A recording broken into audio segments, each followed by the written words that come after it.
वो भयंकर राक्षस आता है और उसने अपना असली महिषासुर की रूप धारण करता है। दंडकारण्य में फिर से खुशी का माहौल छा गया है। शरद ऋतु की नीला गगन और काश फूल की लहर जैसे पूरा जंगल खुशी से झूम रहा है।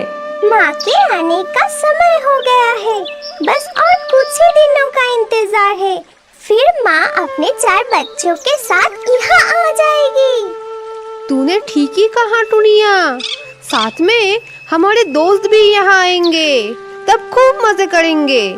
पिछले साल हमने कितने मजे किए थे, इस बार भी होगा। हाँ, जब से नागराज को माँ दुर्गा ने इस जंगल से बाहर कर दिए, तब से हम कितने खुश और शांति से रह रहे हैं। इस जंगल में किसी खतरे का आशंका भी नहीं है। अच्छा बाबा, ठीक है, अब चलो सभी, हमें पूजा की सारी तैयारी करनी होगी। फिर वो सभी वहाँ से उड़कर चले जाते हैं। उधर नागराज विकट रुद्र दंडकारण्य जंगल से बहुत दूर झरने के नीचे एक गुफा के अंदर बैठ के 1 साल से महिषासुर की तपस्या करते रहे। नमः महिषासुर नमः, नमः महिषासुर नमः, नमः महिषासुर नमः। थोड़ी देर बाद महिषासुर की आत्मा वहाँ प्रकट हुई और बोली, नागराज, मैं तुम्हारी तपस्या से प्रसन्न हूँ। बोल, तुझे क्या चाहिए? हे असुरराज, मुझे शक्ति प्रदान कीजिए। दुर्गा माता मेरा नागमणि छीन लिया है।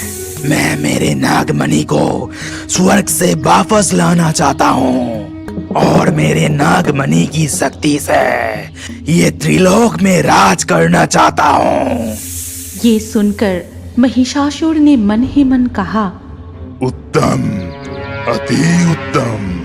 यदि मैं नागराज से उसका नागमणि ले लूं, वो तुच्छ छलनामयी नारी को मैं परास्त कर पाऊंगा और ये पूरा त्रिलोक में सिर्फ और सिर्फ महिषासुर का राज चलेगा।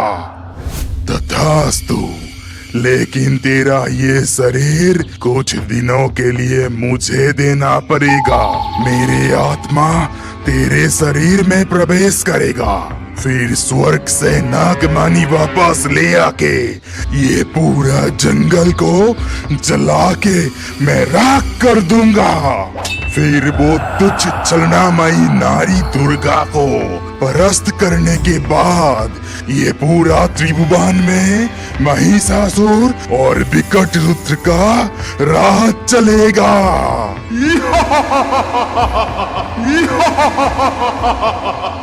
इतना कहकर महिषासुर की आत्मा नागराज के शरीर में प्रवेश कर गई और तुरंत ही एक विचित्र आकृति का प्राणी उत्पन्न हो गया, जिसका ऊपरी भाग महिषासुर का था और निचला हिस्सा भैंस जैसा था।